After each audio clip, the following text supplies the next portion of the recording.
Hello friends, welcome to our channel इतिहास हमारी नजर से।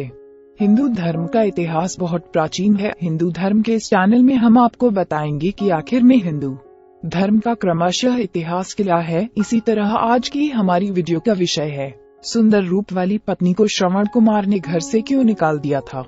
जानिए, परिवार में प्राचीन समय से आज तक सभी पुत्रों के लिए आगे रहते हैं, लेकिन जब भी कोई पुत्र गलत काम करता है तो उसको सच्ची मार्ग के लिए कहा जाता है, और अच्छे काम करते पर उसको सब पुत्रों में बस एक नाम सबको याद आता है, और वो है श्रवण कुमार। श्रवण कुमार अपने अंधे माँ बाप को टोकरी में बिठाकर सभी तीर्थ कराकर श्रेष्ठ बने, किंतु जबकि आज हम आपको श्रवण कुमार के जीवन के उन अनसुने और अनछुए पहलुओं के बारे में बताते हैं। जब प्राचीन समय में अंधे पति पत्नी के घर एक संतान पैदा हुई जिसका नाम उन लोगों ने श्रवण रखा। उन्होंने अपने बेटे का लालन पोषण पूरे संस्कारों और सात्विक माहौल में ही किया। जबकि दोनों अंधे होने के बाद भी बेटे की समय पर उसकी एक सुंदर स्त्री से शादी भी कर दी। ये तो आप भी जानते हैं कि अपने माता पिता का श्रवण जन्म से ही परम भक्त था, उनके कहने पर ही उसने शादी की, नहीं तो वो ब्रह्मचारी रहकर माता पिता की जीवन भर सेवा करना चाहता था।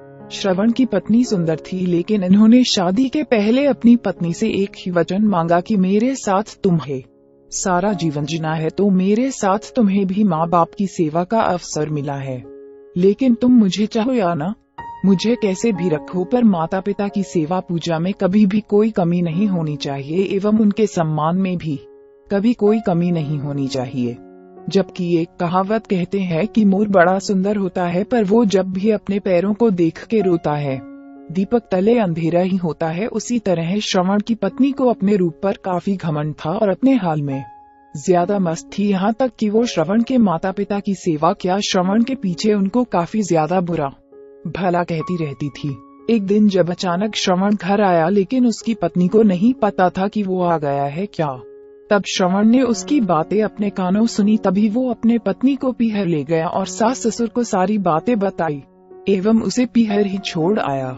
जब श्रवण वापस घर आया तो उसके माता पिता ने तीर्थ की इच्छा जताई, तो वो 2 टोकरियों में माता पिता को बैठाकर सभी तीर्थ करवाए। जब वो वापस घर लौट रहे थे तभी रास्ते में उनके माता पिता को पानी की प्यास लगी, और उसी रास्ते के समीप एक जल से भरा सरोवर बह रहा था।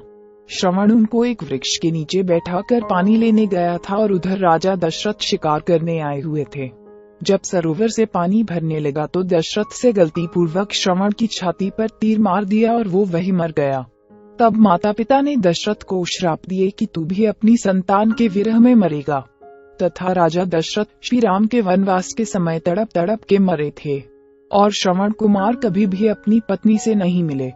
इसीलिए कहते हैं, कभी भी किसी तरह का कोई भी घमंड नहीं करना चाहिए, जिससे उसकी हानि सबको भुगतनी पड़ती है। जब पति आपको काफी कुछ रखता है तो आपको भी उसकी खुशी के लिए हर संभव उसकी सहायता करनी चाहिए।